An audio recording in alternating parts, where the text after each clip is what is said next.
You joined us for Rain of Blood, and together we made it rain bigger and better than we could have ever imagined. So now, join us for a second blazing inferno of knowledge and exploration. You're listening to Rain of Fire, the scorching sequel event to Rain of Blood, where we're going to delve into the world of fire play education and safety as we prepare for the upcoming Rain of Fire event.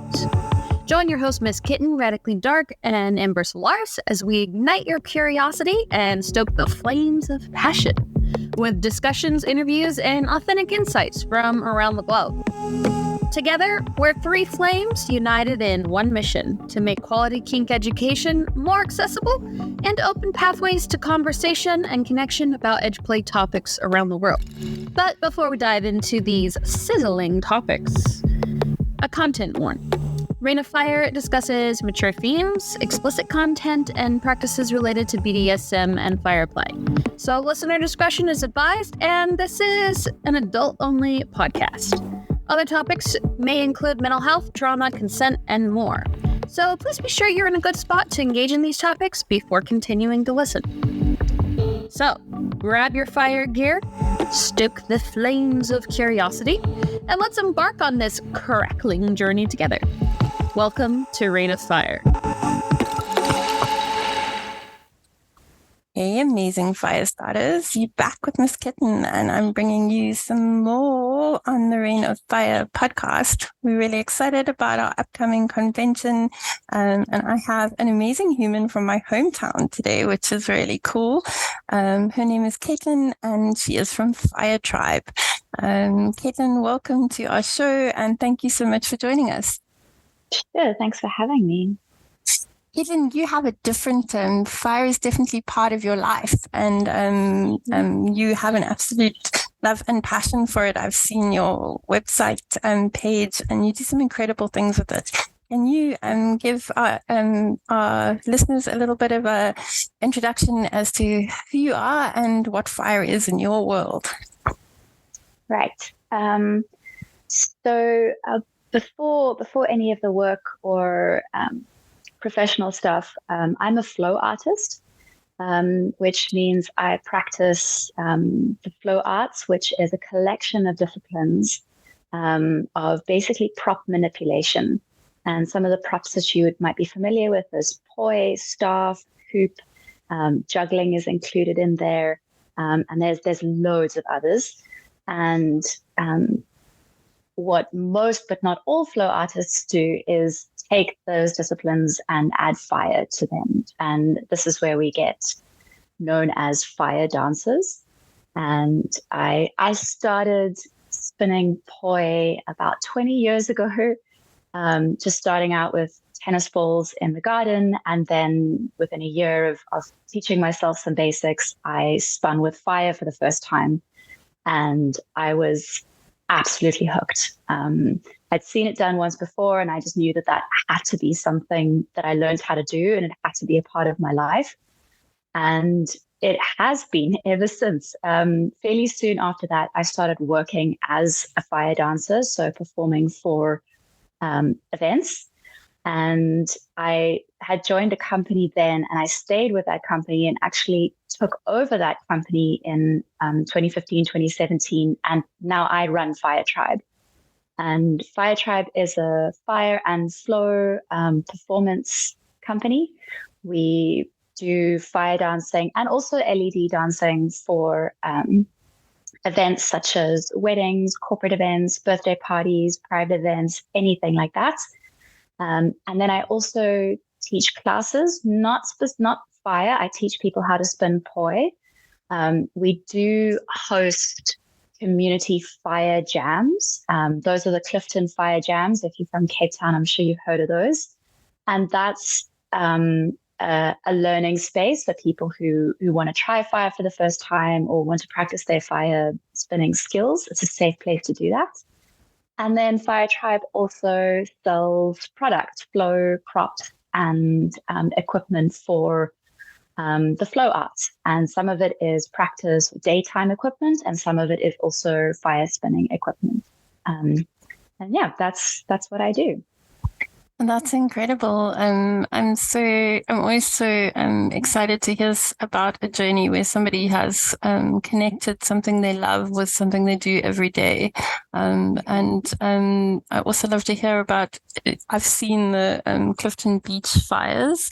They are so beautiful, and it's such a beautiful experience. It's almost hate to use the word, but it's almost quite spiritual. It's almost like there is something really primal and really, yeah, just if I think spiritual is probably the right word in this sense, but also connecting community, and I think that that is just really beautiful. So thank you for that and the work that you do in the community.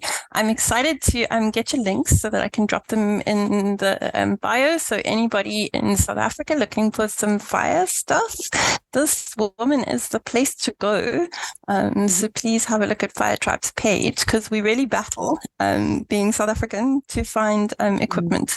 So the fire side, what I'm hearing in what you're saying is, there's quite a lot that goes into it. So you already have an established skill in the dance that you do, and in your understanding of the I want to say you tend, yeah, with the props. I want to say props. Yes. I want to say, I don't know why, for the last 3 days, every time I've mentioned something, I've either said ingredient, the props that you're using. So I think there's already, there starts off with a passion, but you know, the technical skill is already there with the dancing, and then already there with the prop before you even adding fire to the mix.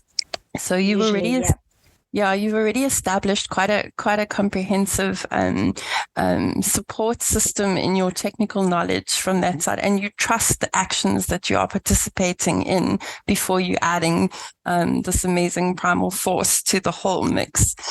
It's obviously something that comes with a lot of safety concerns. I think that's why a lot of us are attracted to fire, because there is a danger in it. Are there certain things that you look for in your safety practices before you participate in fire? I think respect is probably the first and foremost. Respect for the fact that fire is dangerous, and it can be unpredictable. And even if we are very practiced in our specific techniques with our prop, adding fire adds an element of that unpredictability, that this natural force, this, you know, fire can get the better of you, even if you are so sure that you know what you're doing. You need to keep that reverence for it, that respect for it, that you have to take it seriously. So that's something that I look for when I'm working with professional dancers. Like, do they show that? And also, if I'm introducing somebody to fire for the first time, I often get asked by my students, like, when is it okay for me to spin with fire? When can I start with fire? And I always say that's completely up to you. It's when you feel confident enough. But then I'll also look for, like, is this person nervous? That's a good sign. Somebody who's overly confident and is like, oh, I know exactly what I'm doing, and fire is totally fine and safe. Then I'm like, there could be an accident here that they're not prepared for, because they think it's going to be totally, totally fine. And that nervousness, that wariness is what keeps you on your toes and keeps you safe. So that's like before the practical stuff. That's sort of what I look for first. I love that, Caitlin. In our communities, we talk about green flags and red flags, and I think you've just given us some great green flags. Like, I always say to people who come on the podcast, they say, "Well, you know, I'm so nervous." I was like, "If you're not nervous, you're a psychopath. You've got to be a little bit nervous. There's always slight fear of the unknown, and that fear makes you more present." I think what you've spoken about with the confidence thing also comes down to a capacity thing for me, because fire, and I'm learning this in my life, I've only been a fire bottom, so I've only had fire used on me. I haven't actually played much with it. But it takes a lot of capacity. It's about being 100% present. The timing in a fire play becomes so incredibly important because you only have so long in a burn, and you only have so long in that's safe in that burn. Just the capacity and the respect for the medium. I'm glad that you highlighted that. Maybe you can tell us some more about, what your sort of fire, from a safety fire setup, like these are obviously things that are almost second nature to you, but for a lot of us who have only burned things in braais, and for my American listeners, braais are your barbecues, very South African. Maybe you can tell us what is really important from a setup point of view, because I think setup also means that once that you have made sure the space has the capacity to hold the event. Yeah. So our most basic piece of safety equipment is a wet towel. For the size of fire that we're using, the size of the wick, and the size of the flame of an accidentally caught a light piece of clothing or hair, a wet towel is the most effective way to quickly smother that flame. And the way that a wet towel works is that it is actually suffocating the flame. It's not the water that is putting out the fire, but it is it's going to cut off all the oxygen around the flame and kill the flame very quickly and safely.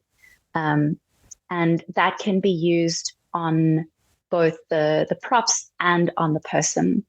A fire extinguisher is also an important piece of safety equipment for when that flame does get too big, for a wet towel to completely cover it. But this is not something that you can use on a person. You don't ever want to release a fire extinguisher onto a person. So that's more for if accidents happen in the surroundings. When we're performing at wine farms, the extinguishers are there for the bushes and the trees around us, not for us. And then there's having a burn first aid kit is also a must. At the absolute minimum, burn gel.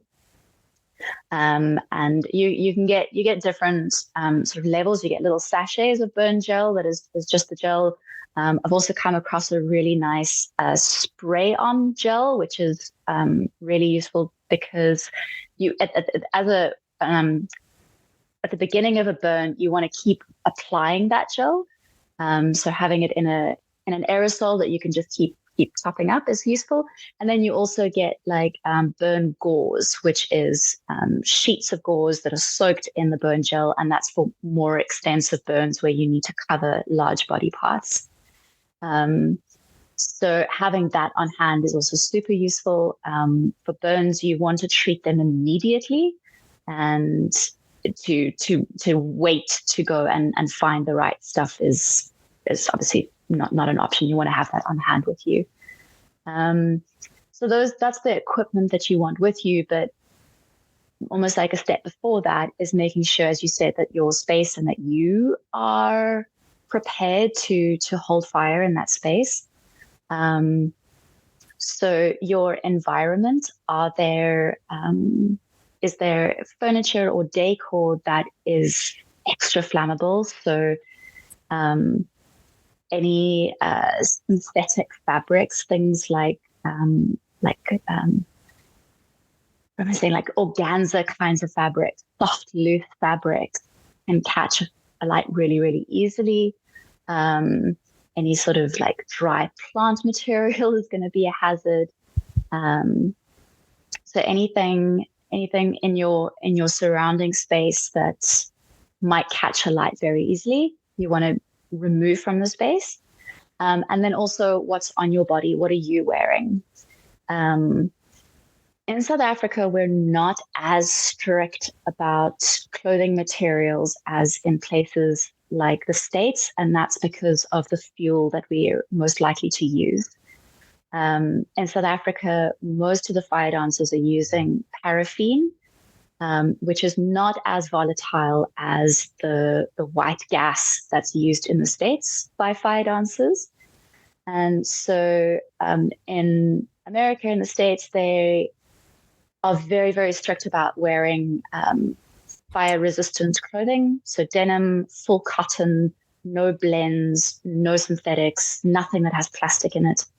Whereas in South Africa, we can be a little bit more relaxed, but we still have to be careful about loose, flappy materials. So like a thin skirt or anything with tassels, those can, regardless of the fabric, those can catch alight easily because there's so much oxygen and they're so light. Whereas wearing tight-fitting clothing, like, for example, a pair of leggings that is cotton but is also polyester, because they are nice and close to your body, there's not a lot of oxygen and they're less likely to catch on fire. It's a safer option. Caitlin, you've mentioned some really great stuff. The one thing I'd like to go back to is the fire extinguisher. I think it's really important to have one. And you know, I can just picture the wine farms and the wine farm owners when you're talking about this, and I can feel their panic. So I can understand having a fire extinguisher and a spotter and somebody to watch the spotter and somebody to hold the fire extinguisher being hugely important. And living in the Western Cape, we have a lot of dry bush, and our summers are very, very, very dry. So I can just picture that. It's and fires are a huge issue for us as a community. I think of felt fires and stuff. So I can definitely see the fear in that setup. Yep. I would not like to risk mitigate that. But just the fact that fire extinguishers are not good for the body. It just needs to be repeated. I think we've had a couple of people come on the show and say those things, like the idea of picking up a fire extinguisher and spraying your burning bottom is not a great idea, people, really. Like, we need to avoid that. Not even in a completely sadistic play. A lot of the fire extinguishers are like a snow, and that has a chemical in it and will produce a burn on its own. So I love that you mentioned that. I have these pictures of these dungeons burning and the guy grabbing a fire extinguisher and putting his wife out, and his skin almost peeling off. And then the other thing that you mentioned is the clothing, and I think this is super important. Be as safe as you can be. I think we're less bound by laws and regulations here, which makes personal responsibility so much more important. And just because there's no law that says you should have to do something, I think it's also super important that you take personal responsibility in the situation.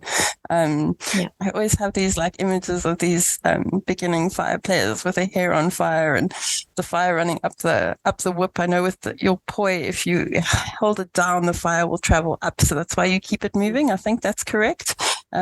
We do it with our fire whips. As long as the whip is moving, you're fine. When you're holding the whip at your side, you're starting to get into some hot water. It's starting to be a bit unpleasant. And then just to talk about the fuels, you mentioned that there is a difference. We obviously use paraffin. Is that because the paraffin doesn't burn off a spark or an ember, or? It's the most basic reason is it's just the most accessible fuel here. We don't actually get the white gas that is used in America. In America, it's sold as Coleman gas. It's used for stoves, and its chemical base is naphtha, which is it's a byproduct of the refinement of kerosene. So all of these fuels are they're petrochemicals. They're all somewhere along the refinement process of kerosene. Naphtha is incredibly volatile. The fumes can catch alight. The fuel itself will catch alight very, very quickly. The flame is hot. It's big. It's beautiful. Make it a bit riskier to play with.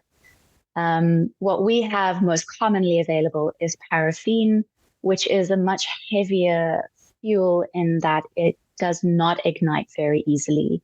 You can sometimes stand with your soaked wick over a flame for quite a while before it heats up enough to actually ignite. And the vapor is not flammable at all. And it also doesn't evaporate as much. So something like a white gas will evaporate very quickly, and that those fumes, that vapor, will be in the air, whereas paraffin does not evaporate quickly like that. What's quite interesting there is with the fire whips, because we're cracking them with such force, the paraffin doesn't work because we actually use kerosene for it, because the paraffin doesn't stay alight. So we found that, yeah. Where would you buy kerosene? What would it be labeled as?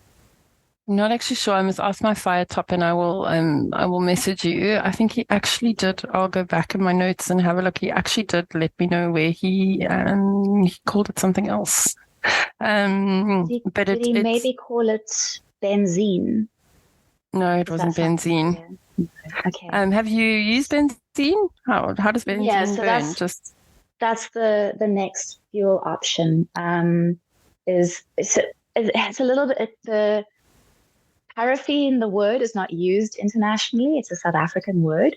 You do find it in some other countries, but to a lot of other countries, paraffin is kerosene.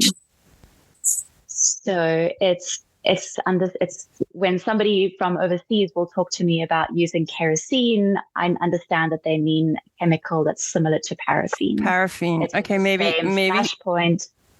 Yeah. Maybe he meant paraffin, and because we were talking about it in an American context, he said kerosene, so that would make more sense. And he also, the one thing about the fuel is it doesn't light off a spark, where it's pretty stable. So you can almost put the whip back into the fuel to extinguish, to make sure it's completely out. So you're actually making it wet again at the end, to make sure that it's completely out. There's no chance that the paraffin or the kerosene, whatever he was talking about, will light up again. Yeah, same thing. Yeah. Exactly, yes. So we still don't, we don't put flames back into the liquid, but you can put a hot prop back into a paraffin or a kerosene and it's not going to ignite it. Yeah, 100%. It's generally everything is out, but you're just checking there's nothing smoldering deep in the whip and nothing else is happening. And it also has a we always joke about it making it moist, because it also protects it a little bit. Yeah, there's a little bit of oil. It's a bit oily. The texture of it is a little bit oily. Yeah. Yeah. Okay. So so benzene. Yes. So benzene is in South Africa, it's the closest thing we have to white gas. It's a much lighter, much more volatile fuel that we use for specific skills. So something I haven't mentioned yet, which I think is very important to your communities, is body burning and fire eating. And benzene is usually used for these different skills. So for doing body burning, the idea is that you are putting a fuel onto the skin and then lighting it. And then it does a flash burn down a limb or across skin. You might also seeing people doing fuel transfers or flame transfers, so they can touch a flaming wick and then move the fire on their hand over to the other wick and light the second wick. And to do those sort of skills, you need to use something like benzene. So we do something called a fire massage or fire fleshing, where they take almost two wands, and the one wand has fuel on it, the other wand has fire, and they rub the first wand over and the second wand over with the fire, or they rub the wand over with only using one wand and a hand, and the wand is in sort of first burn stage, so there's still excess fuel, and the fuel and the flame is left on the body, and then they wipe it off. And they're generally doing that with a 70% alcohol, because the flame is slightly less hot than with a 90%. So your timing is you're allowed slightly more time to sort your life out. Is that something that you would use benzene for, or that benzene would be appropriate for? Yes, benzene can be used for that. It burns similarly to alcohol. Both alcohol and benzene are quite volatile, so you can do these flame tricks like this. And I have not experimented with the temperature difference between alcohol and benzene. That might be something. So with these skills of you call it fire massage or body burning, with fire eating, so that's extinguishing the burning wick in your mouth. And then the third skill would be fire breathing. These are skills that you can't practice without the fire. So from the get-go, you are needing to engage with the fire. And these are skills that you definitely want to be very, very comfortable with before you start introducing a second body into it. And giving yourself time to learn the basic skills, but also to experiment. Try the different fuels, the 70% alcohol, try the benzene, get to know the skills and the different variables that can affect the way that the flame behaves. In this case, the fire is very much like, to you, it's your partner already. It's something that has a mind of its own in a way, and it's like another natural entity that you're working with. So you need to understand the fire as a partner very well and be very familiar with that partner before you start introducing a third, basically your bottom, into that scenario, into that play. I love that. And the only thing I would have to add there is because most of us are not versed in the setup and not versed in the safety side, a lot of that can feel strange, and a lot of that equipment can feel strange to us. So our mission at the moment as our little group, our little Force Science group, is learning to use the safety equipment like it's part of our relationship first, before we even add the fire in as an extra entity. So we're doing ridiculous things like practicing rolling people up as burritos in the fire blanket, and practicing using that towel, because just learning to carry it is a step forward, and that's got to become part of you. So just putting the small additions in first and making the first additions to the setup your safety additions until that equipment becomes a natural part of how you operate. And because I think there's a fear in anything new. So it's great to be able to go shopping and buy all the stuff, and it's really great to have it set out on the table. But there needs to be an understanding of how it works, and you need to be familiar with it. So my team's literally learning how to roll each other up in fire blankets at the moment. It's super fun. We're having a blast doing it, and I think it's really important because it takes the fear of the equipment away before we add fire to that. Which I thought was really important. And then I like the way you're talking about fuels and understanding the fuels, because the thing we've noticed using the alcohol is that the alcohol starts to evaporate if you leave the container open. So the burn that you got in the first five minutes of play and the burn that you get half an hour later are two different burns. And just starting to really have an understanding of what the fuel's doing, especially not adding another human being into that. So, Fire and I are kind of on a first date sort of level. We're kind of not touching yet. We're sitting at the table having these discussions with each other. We're just trying to figure out what our boundaries are. And I think also, understanding that like a first date, I've got well dressed, I'm well presented, I'm at capacity, and hopefully Fire's showing up in the same way. And then we can have, we're hopefully setting up for success going forward. Are there some exercises that you do as a practice start off for Fire, or is it just something that you learn the skill with a prop and then you settle a light one day when you're feeling brave enough? Well, I was when you were talking about practicing with a safety blanket, I was also thinking that practicing how to react when something goes wrong is also useful. I having a spotter is, again, something that in America is a very, very strict rule.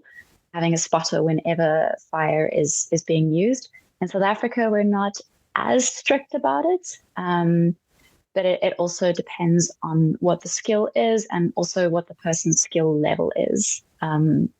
Is it somebody who's got a decade of experience, or is it somebody who's just trying it out for the first time?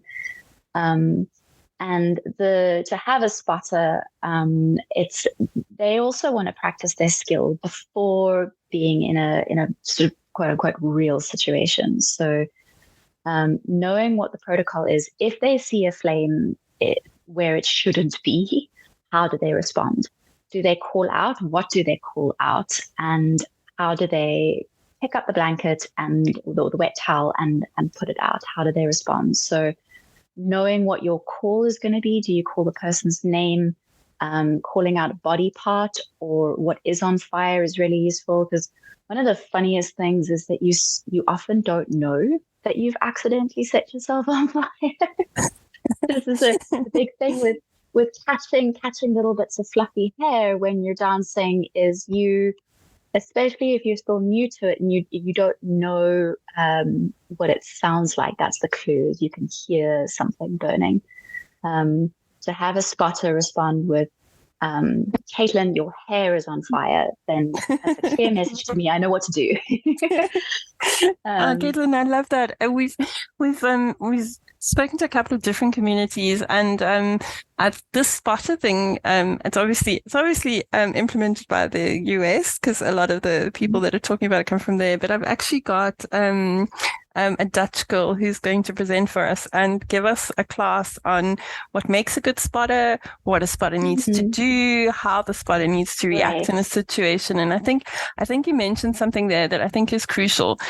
Fire is this force. Like, it's been said a couple of times, insects, audience, and photographers are drawn to fire, but you never know how you're going to react to fire. I use flash cotton in my dungeon quite a bit. And I'll tell you something, it's always complete adrenaline flooding through my body. Doesn't matter how many times I light it, doesn't matter how many times I use it. My reaction is big every time to that fire. So both the top and the bottom that are working with the fire need to understand how they react to fire, and need to have had that experience before they put fire top and bottom together in a poly relationship and move forward in happiness. Because understanding and thinking about how you're going to react and actually seeing how you're going to react are two totally different things.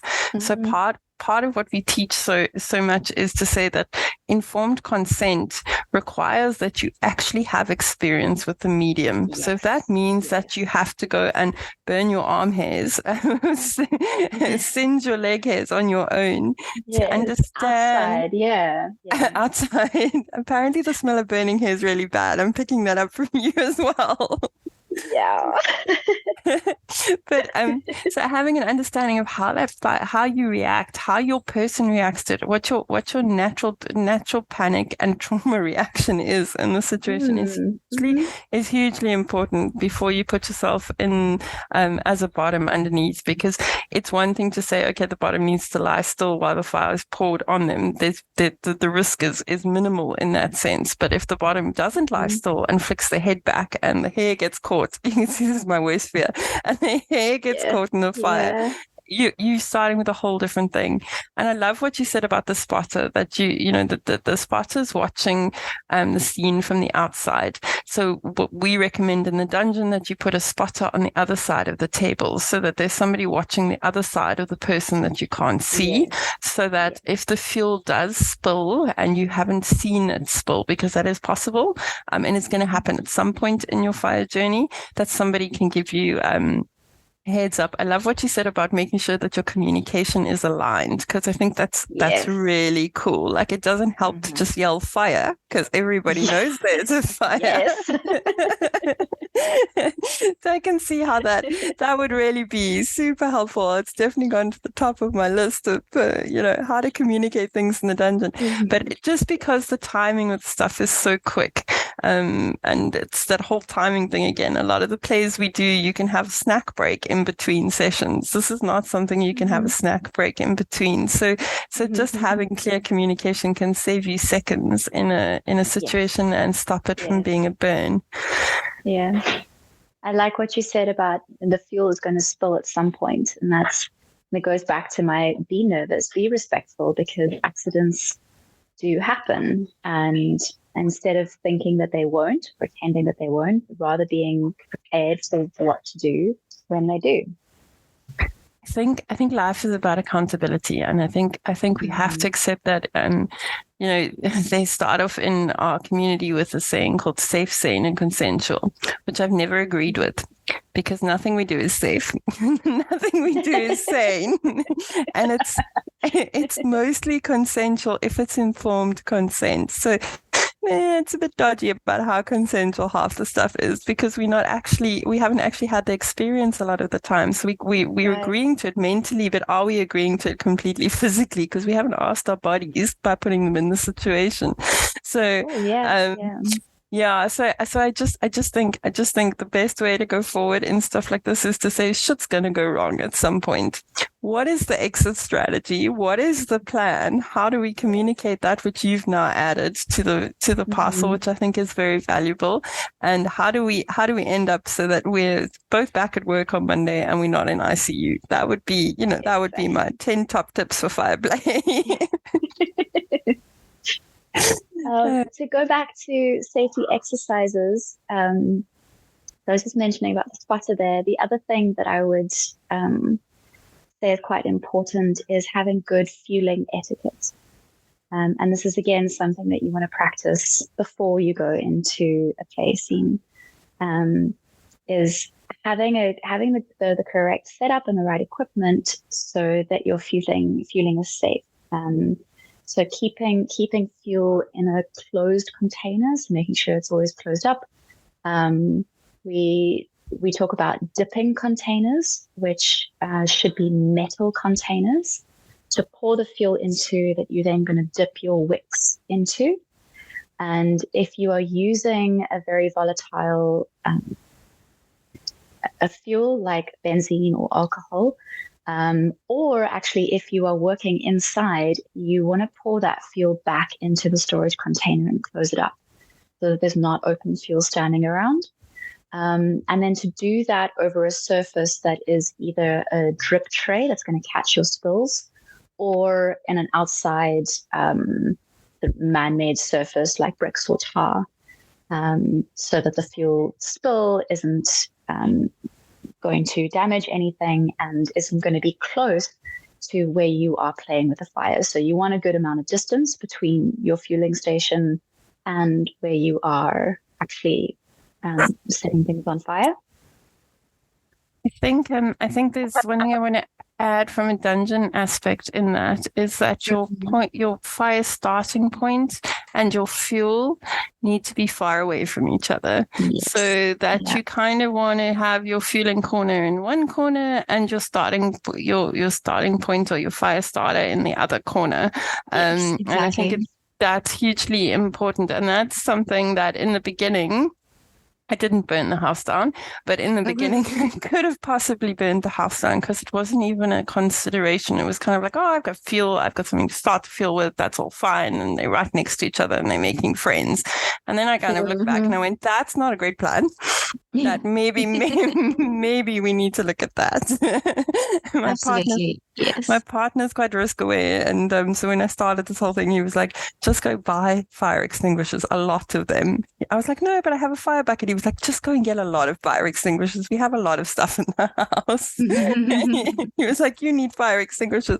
So, at least he's a little bit more risk aware from that side. But, simple stuff like this doesn't always seem common sense until you play played with the medium and you have an understanding of it. It's like, you understand more about your girlfriend and what questions to ask after the first date. So sometimes you've got to have a bit of a meeting period. Yeah. Just try and be aware during that period that, keep it small. Somebody gave us a really good idea and said that, with the fire flesh ones, that you can really simplify that, and you can use a cotton earbud. We don't get the ones with the cardboard in them, but they suggest the cotton earbuds with cardboard, and you can start learning to fire flesh just with an earbud instead of using a massive one that's difficult to control. You can use a tiny little earbud, and then you'll be able to also learn quite quickly about the burn stages, because I think, understanding how to look after your tools is also important. You don't ever want to get to a point where your props are actually on fire and not burning fuel, because obviously there's a cost involved, especially for us in South Africa. You don't want to burn your tools because you don't want to replace them. One of the things that I got from an American guy was he was showing me his fire ones that were like 15, 16 years old. And I love that, because there's a lot of care taken in looking after those tools, and there's a lot of understanding of the process of the burn, looking at how the quality of these tools after 15 years of playing with the same one. I thought that was pretty cool. Do you have any tips for looking after fire props? Before looking after them, I just wanted to just go over some of the options that we have in South Africa. There's basically two options if you're not doing it yourself, and I don't recommend DIYing wicks. There are people who'll use things like denim as a wick, but the problem with anything like that is that it does burn up eventually and does disintegrate, and it would start falling off, which is just not safe. So we've got two reliable wick options in South Africa. The first is something that we do have locally available, which is what most of the FireTribe fire dancing props are made out of, the poi and the staff and the hoop wicks, is an aramid fabric. Actually, both of these are aramid. And aramid means that it's a composite fabric. It's several different kinds of fabric woven into one. And one of the substances in this fabric is fiberglass. And the fiberglass does allow absorption of fuel. So it's a porous fabric that will soak in the fuel, but then because it is a plastic fiber, it doesn't burn up. Sorry, not a plastic, it's a glass fiber. So the glass doesn't burn up, it doesn't melt, it doesn't disintegrate with use. And the drawback to this is that the fiberglass is not skin friendly. So these are props that are not supposed to be used for any contact work. You don't want to touch the wick. We use gloves if we are going to be handling the wick with our hands. It's a fairly cheap material, and it's very resilient, and it lasts a really long time, but it's not skin friendly. Then the other option is what you mentioned, Kevlar earlier. Kevlar, again, it's not 100% Kevlar. 100% Kevlar is what you find in bulletproof vests. It's a very, very hard plastic, and it is not absorbent.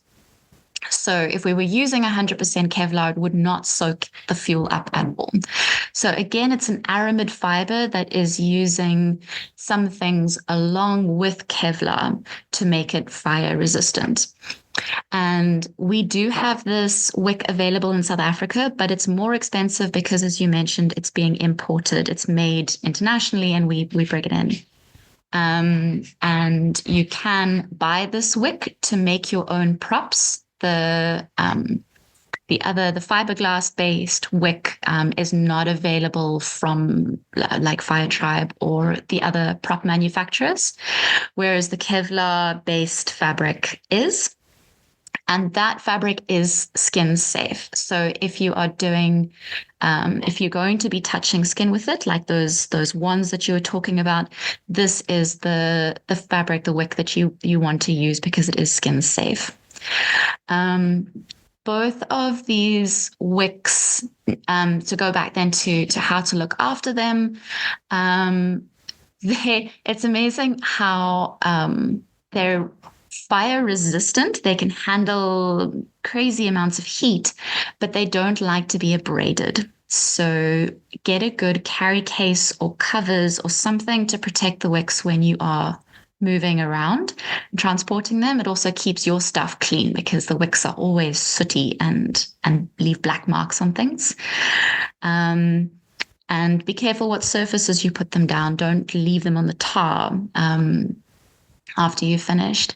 And then something that you mentioned as well is making them moist again, which I like, which is once the flame is out, there is still smoldering that happens deep inside the wick. So there's still a heat that is causing unnecessary damage.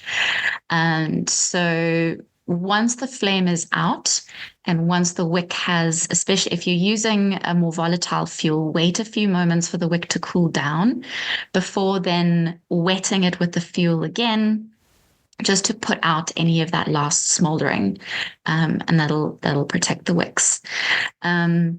Another way to protect wicks, which is some people believe it, some people don't, which is not to light a wick and then just let it sit. So light a wand and then just put it down and let it burn, as opposed to keeping it moving, keeping the flame sort of flickering instead of just sort of cooking the wick.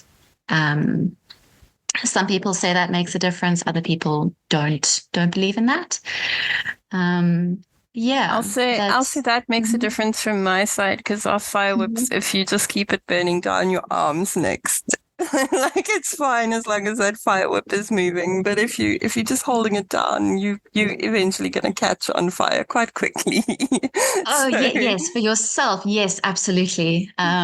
Just I meant just like so if you lit your fire whip and then put it on the ground and left it there, the flame is going to, there's a chance that it's going to cook the wick a little bit more, as opposed to if you 100%. I'm too scared to and I think my top is too scared to leave the fire whip burning somewhere else. That's a whole risk profile. Not advised. We haven't considered, especially because we do live in Tinderbush most of the time, so we're very careful about where it's lit, how long it's lit for, the time it's spent burning, and what there's 10 people watching the burn. But it's a great tip, especially for wands and stuff like that. And I think you also mentioned something that was really it's been mentioned a couple of times, that you can make the wands out of anything that's 100% cotton, but I think that fabric does disintegrate with time. So I think being aware that happens, and then just having part of your setup is checking your tools. And I know with the flash cotton, we have a scientist in our group that actually made flash cotton in a lab for us, and the cotton disintegrated over time. Yeah. So, just being aware of what the quality of that product looks like now today, just before you use it, or the quality of the prop is today before you use it. So doing a safety check before you even get into the idea of play, I think should be in everybody's book. Yeah, 100%. That sort of ties in with the fuel etiquettes and your setup etiquette. Do you have all the right equipment, and is the equipment in working condition? Like even your fire extinguisher, when last was it serviced? Is your wet towel or your fire blanket still in good condition, or are there frayed edges that might actually catch a light? And the same for your wicks. Are there frayed edges on your wicks that might fall off during play? And just, keeping aware and keeping an eye on all of those things, and then maintaining what needs to be maintained. I like that. And it's also respect for yourself, like that awareness of what you're playing with. Is everything in good working order? Do you have capacity for it? So for me, a capacity check-in for me in real life is how am I managing my self-care? And that includes, how am I managing my household tasks? Am I managing my washing? Am I managing to do the dishes? Am I managing to do, because those are the things that slip first. So I find if I don't have capacity because I've taken on too much at work or something else, those things start to slip. So I think that identifying if I have capacity for a play or to be involved in something that is going to take energy and biochemistry and stuff, I need to look at A, am I managing real life? And then B, am I managing the stuff that goes into the play? So the check-in, is my kit in order? Is my box neat and tidy? Have I swept the floor of all the dead leaves and stuff like that? Or am I just winging it? Because there's a big, I find a lot of error comes in when I'm in the winging it stage of life. Yeah. And you forget to check that your bottom's hair is tied up properly. Yeah, that it's like that. I can't stand the smell of burning hair. So my question to everybody that I've spoken to is like, what do you do if the guy's really hairy? Like, is there a limit to how much body hair can be played with fire? Because I'm not sure that I could be in the same room as that. Like, I think that starts to be a bit of a hard limit for me. That smell of burning hair, and just you've obviously experienced it because your first reaction was outside. I now know that it's even more of a risk than I first imagined it to be, and it's now like moved to the top of my list of things to worry about. But I've also noted next to it on my little list here that you'll hear a sound, and if you hear that sound, don't ignore it. React immediately. Yeah. It's a very particular sizzling sound. That I know if I've singed my hair while dancing, it's interesting. Hair catches the light very easily, but it also goes out very easily. So I've learned that a quick and brisk shake of the head is enough to put out a hair fire. If I catch it quick enough, if I catch it like as it starts, then I can shake my head and it'll be extinguished. But there were times earlier in my career where I did not know, and I did have people watching me, and they ran up and gave me a swift, sharp smack on the back of my head, and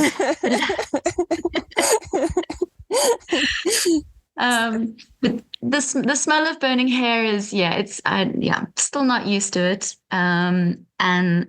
One of our performers he had a lot of body hair, and that was just something that he just had to get used to.